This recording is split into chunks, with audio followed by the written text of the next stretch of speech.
Dear students, today our computer organization and architecture subject, the Unit 4 Memory Organizations.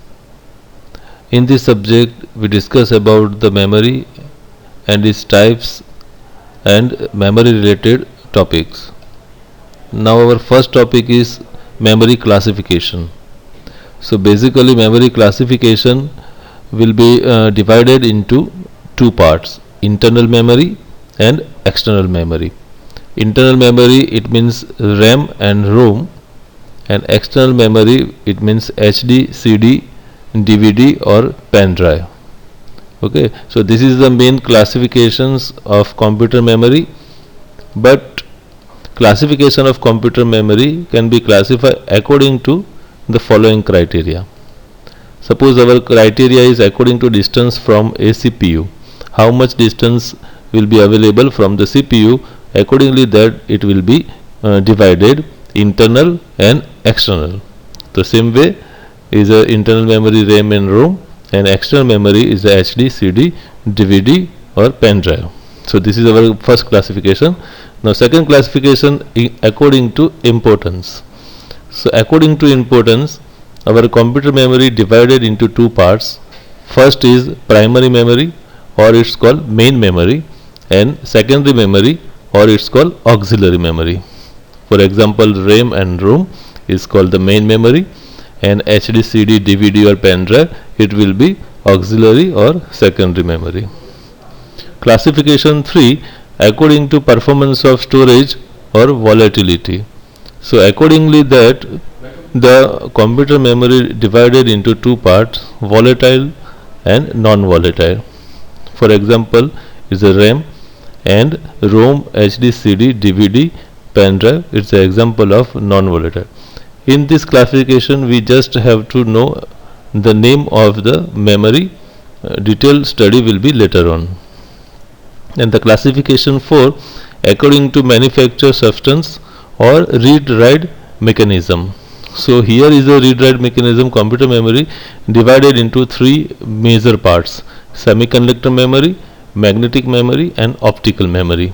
In semiconductor memory there are two main parts, RAM and ROM, further divided into DRAM, SRAM, then RDRAM and SDRAM. So in ROM there are MROM, PROM, EEPROM and EEPROM. In second is the magnetic memory, it divided into magnetic tape and magnetic disk or hard disk, and optical memory divided into CD or DVD. So this will be discussed in this chapters in detail. Mainly we are discuss is RAM and ROM, the semiconductor memory, in this unit. Now RAM, ROM, PROM and EEPROM, this is our second topic which will be discussed in detail. So first is RAM, its full form is random access memory. So random access memory is the internal memory of the CPU for storage, data, program and program result. So this is the main function of RAM. So it is a read-write memory. Read or write, the both function will be done by this RAM, which store data until the machine is working, and as soon as the machine is switched off, the data is erased. So this is the figure. So when the machine is on, then at that time the memory will be stored, otherwise it will be erased. So there are two types. SRAM, it means static RAM. The word static indicates that memory retain its content as long as power is being supplied. When the power is cut off, this will be not storage in the memory. So however, data is lost when power get down due to the volatile nature. SRAM or static RAM chip use a matrix of 6 transistors and no capacitors. Transistors do not require power to prevent leakage, so SRAM need to be refreshed on a regular basis. So this is the characteristics of static RAM. The second is the dynamic RAM. It's called DRAM. Unlike SRAM, must be continually refreshed in order to maintain the data. This is done by placing the memory on a refresh circuit that write the data several hundred times per second. So DRAM is used for most system memory as it is cheap and small. All DRAMs are made up of memory cell which are composed of one capacity and one transistor. So these are the characteristics of dynamic RAM or DRAM. The second one is ROM, read-only memory. In the read-only memory, the memory from which we can only read but cannot write on it. This type of memory is a non-volatile. So information is stored permanently in such a memory during the manufacturing. So it is non-volatile.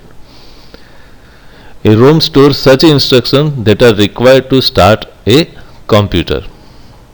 And ROM chips are not only used in the computer but also in the other electronics items like washing machine, microwave oven, and etc.